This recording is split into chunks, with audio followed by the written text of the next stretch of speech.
Okay. Hello students, my name is Kapil Mani and today we are going to discuss about logarithm. Okay, so why I am taking this topic? Logarithm. Okay, का मी हा topic घेतलेला आहे? कारण बरेच मुलं जे 10वी झाल्यानंतर 11वी सायन्स आणि 12वी सायन्स करण्यासाठी येतात त्यांना लॉग टेबल कसा वापरायचा हे माहीत नसतं. ओके, आणि त्यामुळं त्यांचे फिजिक्स आणि केमिस्ट्रीचे प्रॅक्टिकल्सचे मार्क हातातले निघून जातात. जसे की सिंपल कॅल्क्युलेशन्स असतात. ओके, पण त्याच्यासाठी तुम्हाला लॉग टेबल माहीत असणं गरजेचं आहे. कारण 30 मार्काचं फिजिक्सचं प्रॅक्टिकल असतं आणि 30 मार्काचं केमिस्ट्रीचं प्रॅक्टिकल असतं आणि ते तुम्हाला सोपं जावं त्यासाठी हे लॉग टेबल किंवा लॉगॅरिथम तुम्हाला माहीत असणं गरजेचं आहे. आता म्हणजे काय लॉगॅरिथम म्हणजे काय? आपल्याला माहीत असायला पाहिजे की बाबा 2 चा स्क्वेअर काय आहे तर 4 आहे. ओके, किंवा 4 चा स्क्वेअर काय आहे तर 16 आहे. ओके, पण या केसमध्ये 4 चा स्क्वेअर मी जर घेतला 4 स्क्वेअर तर ह्या केसमध्ये काय असणार आहे? 4 इज बेस आणि 2 इज देअर लॉगॅरिथम किंवा दुसऱ्या भाषेमध्ये एक्सपोनंट. काय म्हणतो त्याला? एक्सपोनंट असं म्हणतो. आणि त्याचा जो रिझल्ट येणार आहे 4 square is equal to 16, this is our result, required result. Okay, मग हे झालं बेसिक, हे तुम्ही इझिली कॅल्क्युलेट करू शकाल.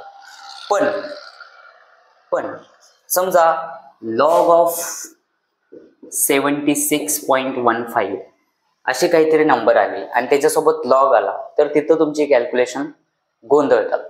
त्यावेळेला आपण काय करायचं की लॉग टेबल अवेलेबल आहे. ओके, समजा लॉग टेबलचा उपयोग करून तुम्ही हे सॉल्व्ह करू शकताय. पण त्यासाठी तुम्हाला काही बेसिक गोष्टी माहीत असणे गरजेचं आहे. जसं की कॅरेक्टरिस्टिक्स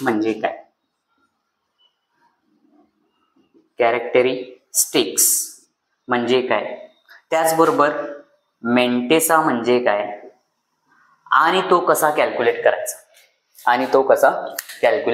करायचा. ओके, मग ह्या लेक्चरमध्ये आपण एखादा नंबर घेऊया आणि त्याचा लॉगॅरिथम कॅल्क्युलेट करून बघूया. Example 1, log of 76.25. ओके, 76.25. तर याचा लॉग काढायचा असेल तर आपल्याला 2 गोष्टी माहीत असणं गरजेचं आहे की याची कॅरेक्टरिस्टिक म्हणजे काय. मी तुम्हाला सांगतो की दिलेला नंबर 76.25 आहे तर ह्या पॉइंटच्या अगोदर किती डिजिट आहे बघायचं. किती डिजिट्स आहेत बघायचं. किती आहेत तर 1 आणि 2. त्यातनं 1 वजा करायचं. राहिलं काय? 2 मधनं 1 गेलं, 1 उरलं. म्हणजे ह्या नंबरची कॅरेक्टरिस्टिक मला काय मिळणार आहे? 1. ओके, ह्या नंबरची कॅरेक्टरिस्टिक मला मिळणार आहे 1. ओके, ती लिहून घेऊया इथं 1 आणि त्यानंतर मग पॉइंट द्यायचं. आणि तुम्हाला लॉग टेबल अवेलेबल असतीलच ते. त्याच्यामध्ये मी कुठं बघायचं सांगतो.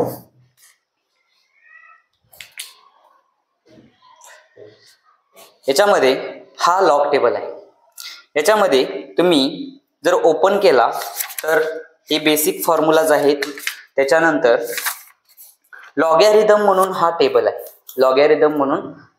टेबल आहे. आपण कॅरेक्टरिस्टिक फाइंड करायला शिकलो, आता लॉग काढायला शिकूया. लॉग कसा काढायचा तर ह्या 76चा 2 आणि 5 मध्ये बघायचं. कुठं बघायचं तर सांगतो. इथं हे 10 पासून ते 99 पर्यंत हे असे उभ्या कॉलम मध्ये नंबर्स दिलेले आहेत आणि वर इथं टॉप रो मध्ये 0 1 2 3 अप टू 9 पर्यंत नंबर दिलेले आहेत. ओके, याच्यामध्ये हा जो पहिला आकडा आहे 2, 76चं 2 मध्ये बघायचं ह्याच्यामध्ये. तर 76 कुठं आहे तर इथं आहे. 76 इथं आहे. 0 1 2 किती नंबर आहे? 8820 according to 8820 according to number table आहे. ओके, त्यानंतर काय करायचं, याचा मेन डिफरन्स म्हणून 5 मध्ये बघायचं. कशाचा? 76चा 2 मध्ये 8820 बघितलो. मेन डिफरन्स बघायचा असेल तर 5 मध्ये बघायचा. इथं 5 मध्ये ओके 3 आहे, तो 3 याच्यामध्ये ऍड करायचा.